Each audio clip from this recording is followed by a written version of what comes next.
Winnipeg City Hall is a destination to some extent. It's a 1964 building, and so it's got a lot of heritage elements to it. And of course, when any old building, it's harder and harder to run the new technology.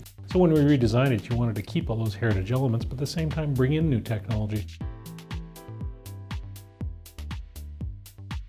We still had the need to use the building for a number of different purposes. One was council and committee meetings. We had up to 300 council and committee meetings a year, so more than one every business day.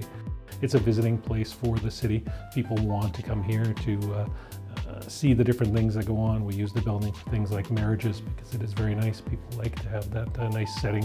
Usually if you have a renovation project, you move the client out of the building. We weren't able to do that. Individuals react different in certain stress environments, and definitely renovations to this magnitude can bring on stress. There's no question about that. So.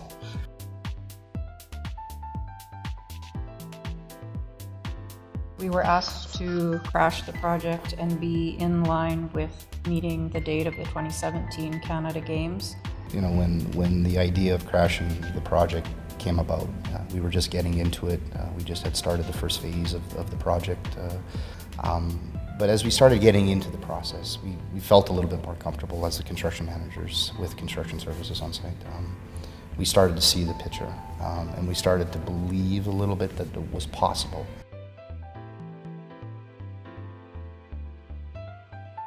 I always use the word team on this. It's a team project. It's the 510 Main project team.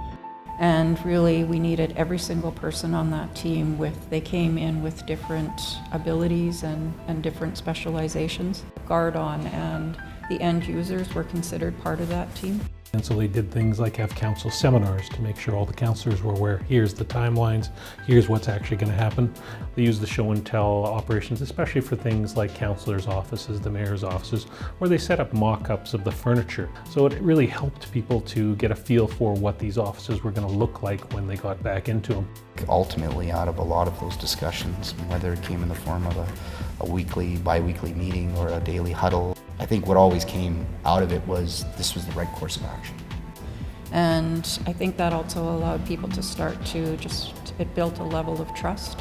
Everybody from the planners on the project to the electricians on the site, if they felt something could improve, we would listen to what they said. Actual construction team was quite good at not actually changing the character and the heritage of the building. So, you know, people that came in last year will notice a few small changes, but it's still very much a historic building. We did other things like update the media room down in the basement, LED lighting in the councillor's offices that go off automatically when there's no one in there. And then in places like the mayor's office, they're very interested in real-time information, and so big monitors there to display all the different stats for things going on across the city. So a lot of new technology incorporated into the building while still keeping that heritage imagery of the building.